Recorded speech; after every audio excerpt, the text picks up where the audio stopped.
जय हिंद दोस्तों, कैसे हैं आप लोग। आज की वीडियो में हमारे पास है यूपी बोर्ड क्लास 12 के अर्धवार्षिक परीक्षा 2023-24 के सामान्य हिंदी का पेपर। और ये पेपर आप लोगों की बोर्ड परीक्षा के लिए बहुत ही इम्पोर्टेंट है। जिन लोगों का पेपर हो गया है वो इस वीडियो में ये मिला लें कि जो ये सभी क्वेश्चन करके आए हैं उनका आंसर सही है या फिर गलत है, और जिनका पेपर अभी नहीं हुआ है उनके लिए तो ये रामबाण है। इससे अच्छा क्वेश्चन पेपर आप लोगों को आपकी बोर्ड परीक्षा के लिए और आने वाली अर्धवार्षिक परीक्षा के लिए कहीं पर नहीं मिल सकता है। तो अगर पेपर हो गया है तो आप प्लीज़ आंसर मिला लीजिए, और पेपर नहीं हुआ है तो आप इसको मॉडल पेपर के तौर पर जरूर याद रखिए। चलिए हम क्वेश्चंस देखते हैं। हमारा पहला क्वेश्चन है पहले का ये है, श्रीमद् भागवत पुराण के 10वें स्कंद में कथा वर्णित है। इसमें 4 ऑप्शन दिए गए हैं, वो है आपका दिया। अगला क्वेश्चन है चंद्रावती रचना तो किस अन्य नाम से जानते हैं। थोड़ा सा यहाँ पर इन्होंने मिस्टेक किया था, ये रहेगा चंद्रावली, यहाँ पर रचना रहेगा। तो इसका राइट आंसर आपका हो जाएगा, इसका राइट आंसर है नासिकेतोपाख्यान। नासिकेतोपाख्यान को चंद्रावली नाम से भी हम जानते हैं। अगला क्वेश्चन है भारतेंदु की पत्रिका नहीं है तो नहीं है, कौन सी नहीं है। राइट आंसर है माधुरी। जो हमारी माधुरी कवि ये पत्रिका है ये भारतेंदु की पत्रिका नहीं है। आगे बढ़ते हैं। अगला क्वेश्चन है हमारा मैला आंचल उपन्यास के लेखक है। तो मैला आंचल उपन्यास किसकी रचना है, सभी को पता है, फणीश्वरनाथ रेणु की रचना है। ये आपने नहीं गलत किया होगा।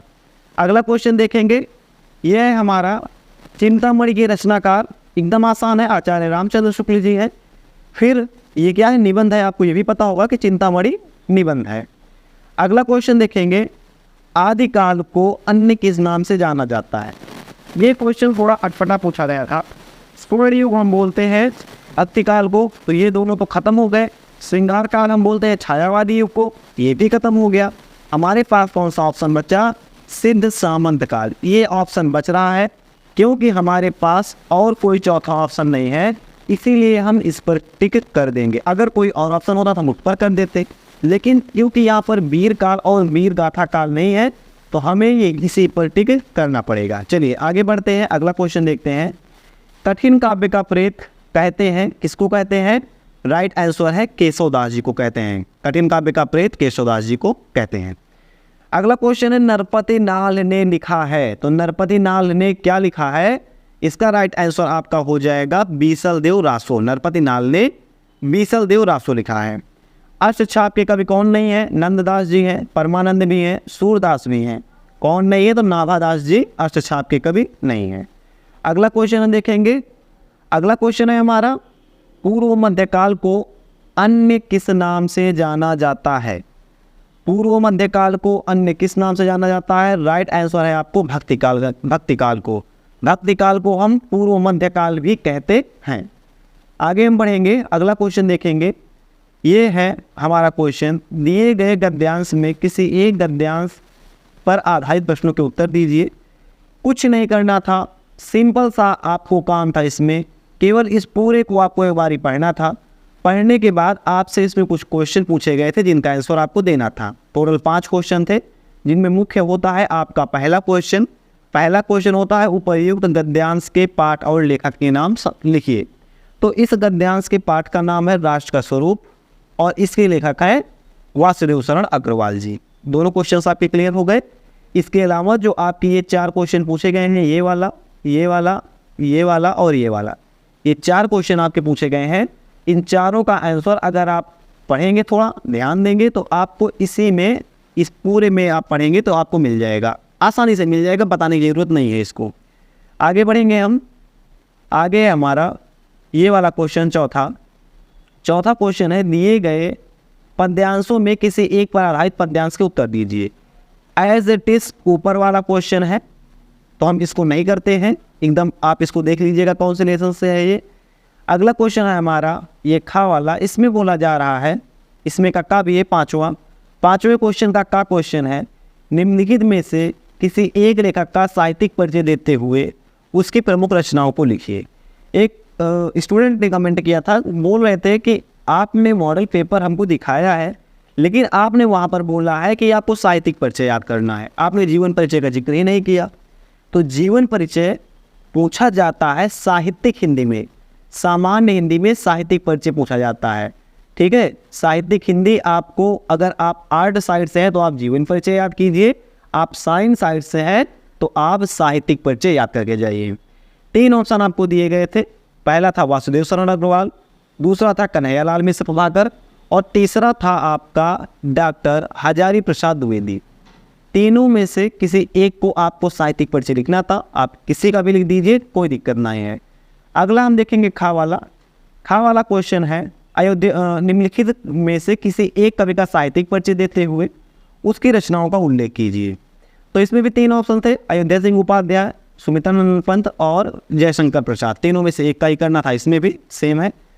फिर आगे आप बढ़ेंगे थोड़ा सा तो आपको मिलता है कहानी का सारांश। बहुत ही इंपॉर्टेंट क्वेश्चन है।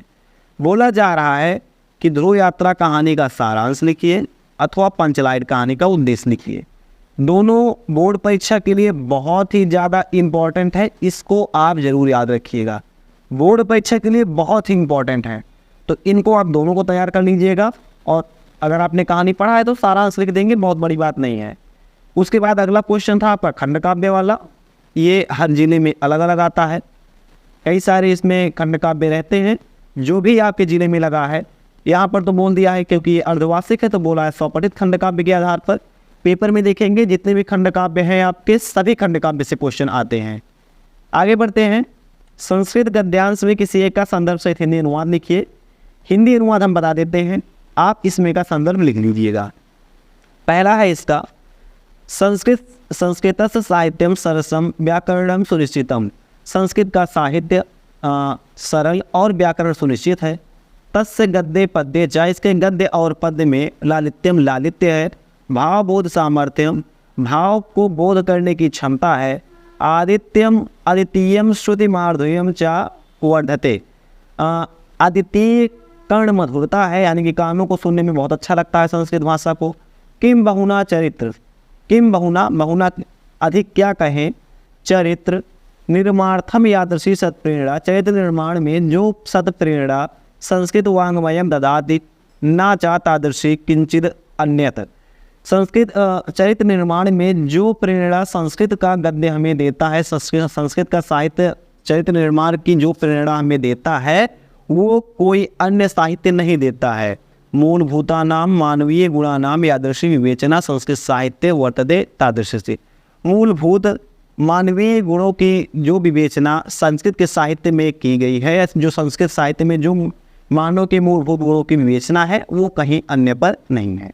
ये आपके नेशन चैप्टर है आपका सुभाषित रत्नानी से लिया गया है, तो आप लिख देंगे प्रस्तुत संस्कृत साहित्य संस्कृत खंड हमारे पुस्तक हिंदी के संस्कृत खंड में संकलित संस्कृत भाषा या महत्वम नामक पाठ से लिया गया है। माफ कीजिएगा, पाठ का नाम है संस्कृत भाषा या महत्वम, पाठ का नाम है संस्कृत भाषा या महत्वम। तो आप ऐसा इसको लिख देंगे।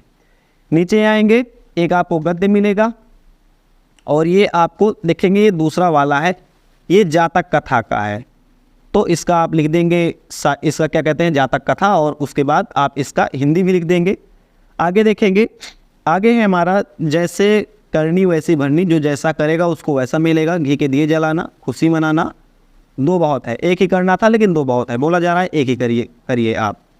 फिर विष्णवे का संधि विच्छेद है, तो विष्णु धन एक, ये होना चाहिए मेरे हिसाब से, विष्णवे ये वाला होना चाहिए। अब इसका 100% नहीं श्योर है, इसको आप देख लीजिएगा। और इसके अलावा जितने भी क्वेश्चन है, सभी क्वेश्चन के आंसर आपको एकदम श्योर मिलेंगे। नरेंद्रा नरधन इंद्रा, ये वाला आपका हो जाएगा। आगे आप बढ़ेंगे तो आपको और भी ऐसे क्वेश्चंस मिलेंगे।